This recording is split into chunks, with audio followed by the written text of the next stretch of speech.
Grabe umiinit ang MPBL sa gitna ng laban ng Basilan kontra Gensan Warriors. Isang kontrobersyal na eksena ang bumulaga sa mga fans dahil sa umano'y dirty play ng veteranong si Arwin Santos laban kay Bringas ng Basilan. Ang dating PBA champion at isa sa mga kilalang enforcer sa Philippine basketball ay ngayon trending na naman.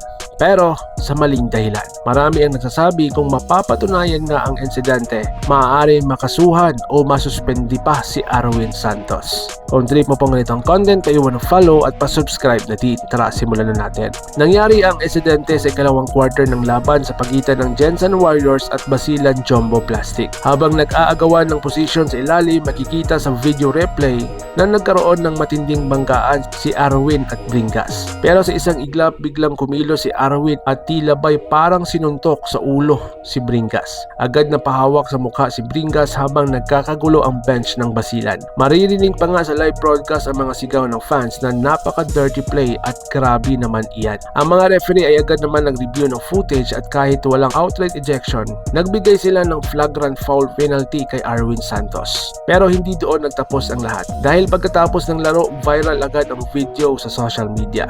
Sa Facebook, sa Twitter X at sa TikTok. Kumalat ang clip na nagpapakita ng naturang siko. May ilan nga na nagsabi na vintage Arwin talaga, walang pinipili. Pero marami rin ang nagtanggol kay Arwin. Sabi nila parte lang daw ng laro at wala raw intensyon. Ang mga fans naman hati ang opinyon. May ilang nagsasabing kahit veterano na si Arwin dapat may respeto pa rin sa mga mas bata. Habang iba naman si Bringas din naman ay physical maglaro. Baka nagkasabuyan lang talaga. Pero ayon sa insiders ng liga, hindi basta-basta palalampasin ng MPBL ang insidenteng ito. Kinumpirma ng MPBL Commissioner's Office na may opisyal ng investigasyon ang kanilang isinesagawa. Kung mapapatunayan na may intensyon ang ginawa ni Arwin Santos, maaari siyang masuspindi ng ilang laro o sa mas matinding kaso, maharap sa disciplinary action o kasong kriminal kung magsasampa ng reklamo ang kampo ni Bringas. Sa panig naman ng Basilan, sinabi ng team representative na hindi nila hayaang bastang makalusot ito. Ayon sa kanila, ang mahalaga ay ang kaligtasan ng mga manlalaro, hindi lang panalo o talo.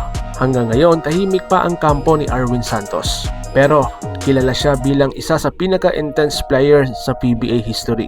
9-time champion, dating finals MVP at defensive player of the year. Ngunit hindi na ito unang beses na nasangkot siya sa ganitong kontrobersya. Noong nasa PBA pa siya, ilang ulit din siyang nabigyan ng flagrant foul dahil sa sobrang physical na laro. Marami ang nagsasabing ito raw ay patunay ng kanyang passion at tapang. Pero may ilan ding naniniwala na dapat ay alam niya kung paano kontrolin ang emosyon, lalo na bilang veterano at ehemplo sa mga kabataang players.